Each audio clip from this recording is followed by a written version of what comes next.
A lot of people think that you rise to the occasion, and in reality, that's not true. You fall back to your level of training. So if your level of training is not high, you're not going to be successful when the rubber meets the road and it's real. Enchanted Sky Media.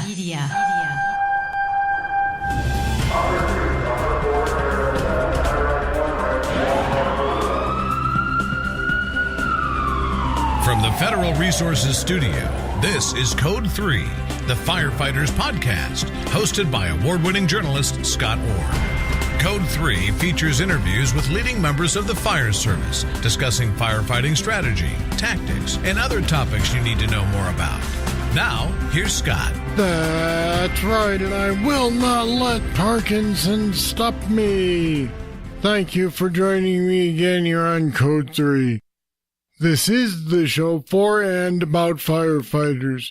We're informing and entertaining members of the fire service, just like you, from coast to coast.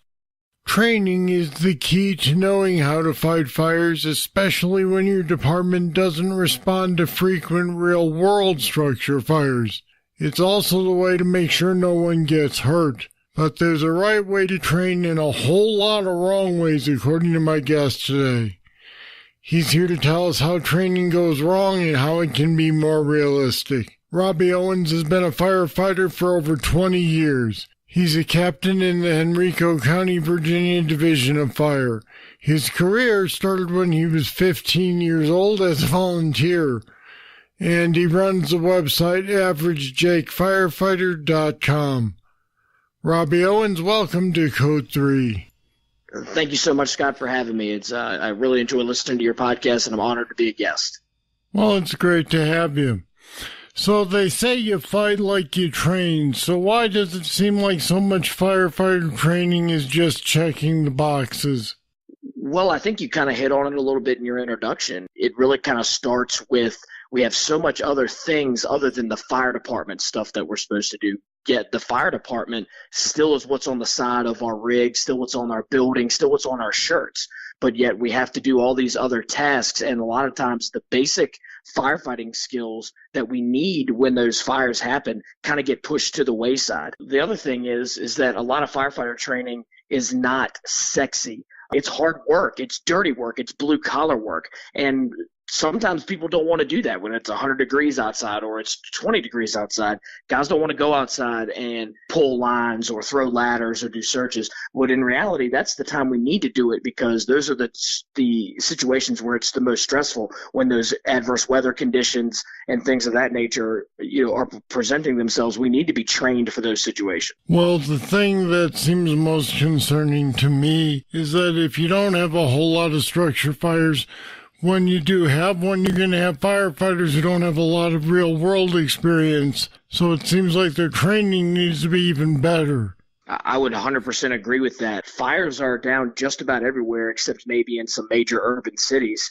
And even there, I believe they're down a little bit. So it's important to have a strong training regimen so that you're ready. And to me, training, experience is valuable, education is valuable, but training is the only way to bridge that gap between real-world experience. So, we're not going to as many structure fires as we used to. So we have to get out there and train so that when we meet that situation, we're prepared for it, because a lot of people think that you rise to the occasion, and in reality, that's not true. You fall back to your level of training. So if your level of training is not high, you're not going to be successful when the rubber meets the road and it's real. So what are some of the major problems you've seen with training? Some of the major problems I see with training is that, again, like I talked about earlier, it's the focus is not necessarily on the basics of firefighting.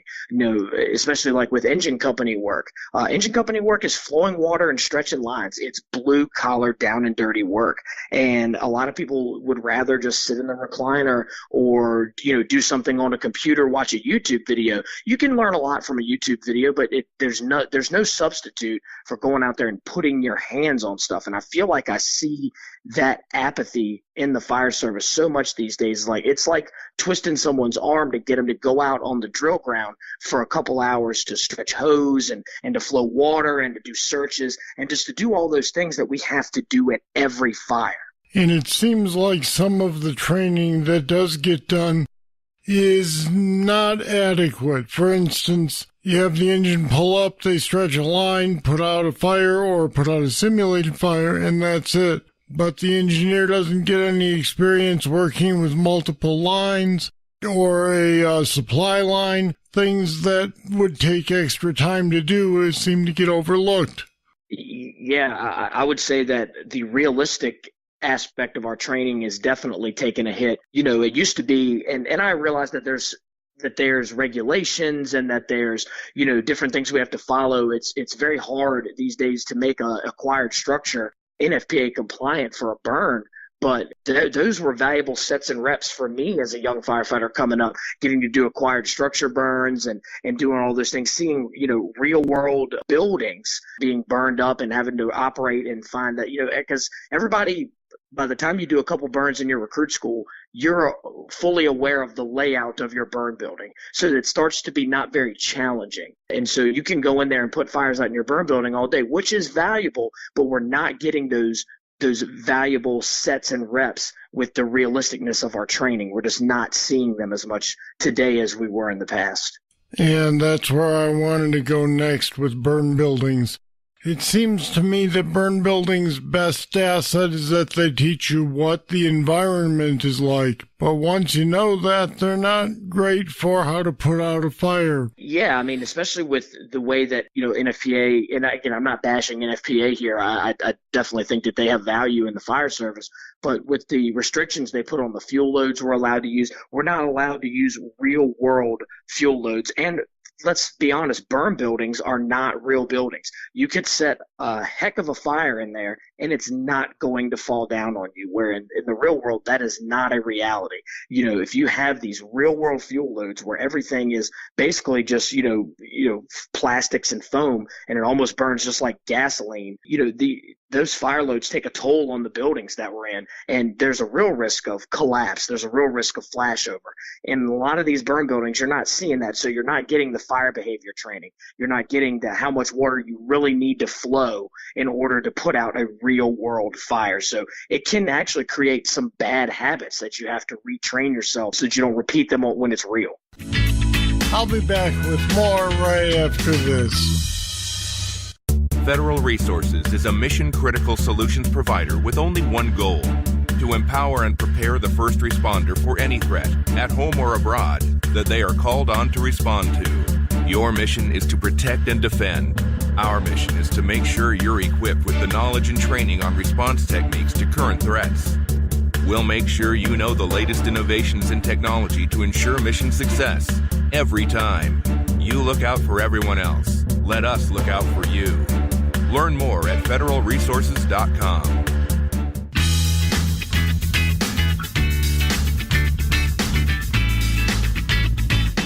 In your experience, are we already seeing the results of inadequate training? I think, and if you read any of the fire service periodicals out there and things like that, I think we have seen a little bit of that. We've seen some regression in just the art of firemanship. We've seen, people think that, we have one-line fires and we don't do some of the basics correct, and we just kind of, we win a lot of the time, even with poor tactics. So we kind of just put it off to the wayside, when in reality we could do these and put these fires out more efficiently and faster, more effectively, and we would be doing better for the citizens and better for ourselves, making the fire ground safer. So what can we do to improve training so that people are seeing more realistic scenarios? Well, so one of the things that I preach to anybody, any article I write, any kind of thing that I talk about, is the 3 hours. I think a lot of firefighters work for 24-hour shifts. Even if you're doing 12s or 14s or whatever, even if you're a volunteer and you're just doing a duty crew, you usually have 3 hours in your day to make to do some sort of firefighting training. So I break up the 3 hours into this. I like to spend 1 hour in the gym working on my physical fitness, because let's be honest, if you're not physically fit, you're not going to be able to do any parts of the job. You're not going to be able to be successful on the fire ground. Even if you know how to pull a hose line, if you're tired, if you're not strong enough, if you're not in good enough shape, you're not going to be able to be effective on the fire ground. So I like to spend 1 hour in the gym. The second hour, I like to spend 1 hour, I call it in the library. I read something about our job. I, look at a YouTube video and practice size ups, something like that, some sort of, expanding your fire service education. And then the last hour is a minimum of an hour hands-on training.